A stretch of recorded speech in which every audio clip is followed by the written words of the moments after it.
Now, let's explore some foundational memory management techniques. While they are not commonly used in modern operating systems, however, we want to provide a basis for understanding more advanced concepts like virtual memory.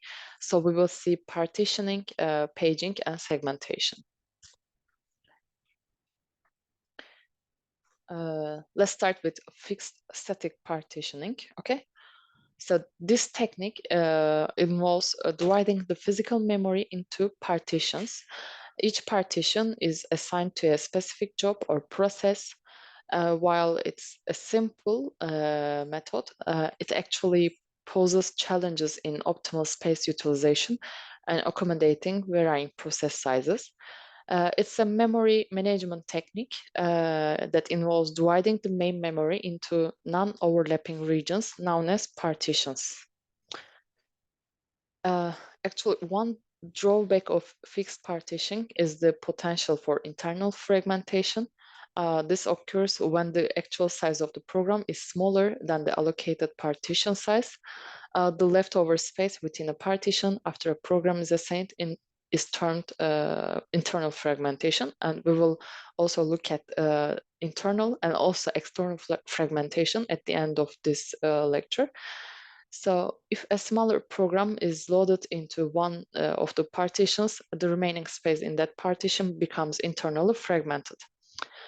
So let's look at equal or unequal sizes discussion. Actually, fixed partitions can be configured where each partition has the same memory capacity, or they can be of unequal sizes based on system requirements. Let's see three placement algorithms. Okay, let's see this three with partitions, equal size partitions and unequal size partitions with the use of multiple or single queue.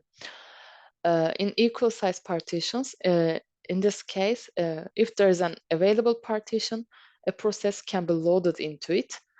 Since all partitions are the same size, it doesn't matter which partition is used. Okay, so we can illustrate equal size partitions as this.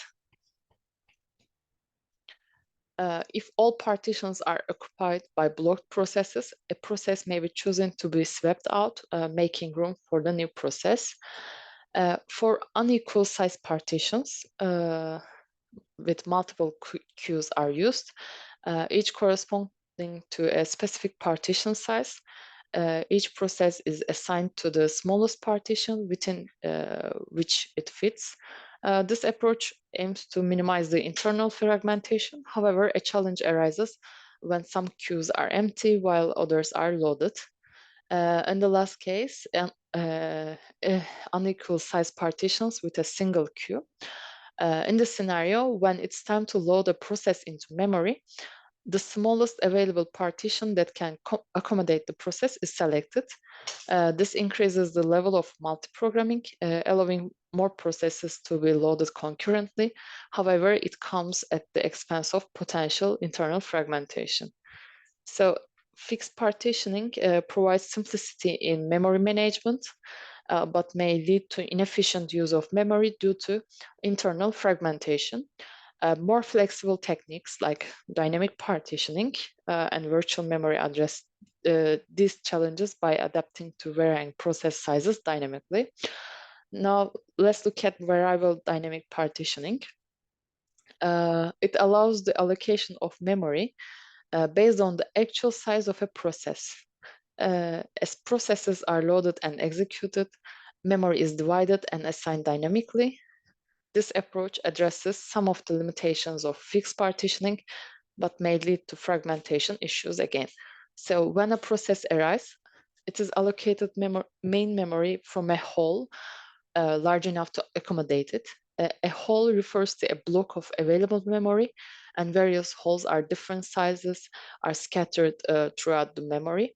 The operating system maintains some information about the main memory space, including allocated partitions where memory areas assigned to active processes, like this, okay? or free partitions, and they are available memory blocks that can be allocated to process. At each stage, the operating system allocates memory for arriving processes from suitable holes.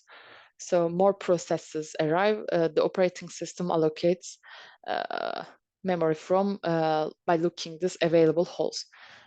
If you examine this example here, here P, okay, this this this P represents the allocated memory for the process, and H represents the hole in memory. Okay, so that we have 5 processes and 3 holes in the memory section presented in this diagram. For example, process A starts with 0, okay, and it has length of 5. So next hole starts at location 5 and its length is 3. So that the shaded regions in here, these regions, and also the zeros in the bitmap representation is actually 3 locations. So we previously mentioned internal and external fragmentation. Internal fragmentation is static partitioning. However, in memory management, there is one more type of fragmentation can occur in a system, and it is the external fragmentation. But let's look at these 2 forms in detail.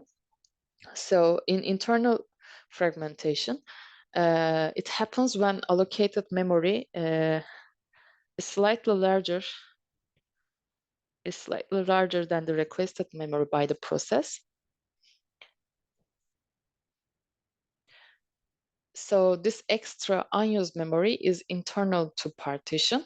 The space within a partition, it is not fully utilized, and it results in inefficiency.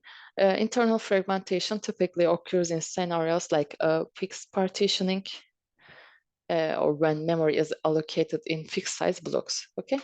In external fragmentation, it may occur when the total memory space in the system is sufficient to satisfy the memory request of the uh, uh, of size n. Okay, but the available memory is not contiguous. In other words, free memory is scattered in small, non-contiguous blocks throughout the system, and makes it challenging to allocate a contiguous chunk of memory for a process, even though the total free space is adequate. And we see external fragmentation mostly in variable partitioning cases.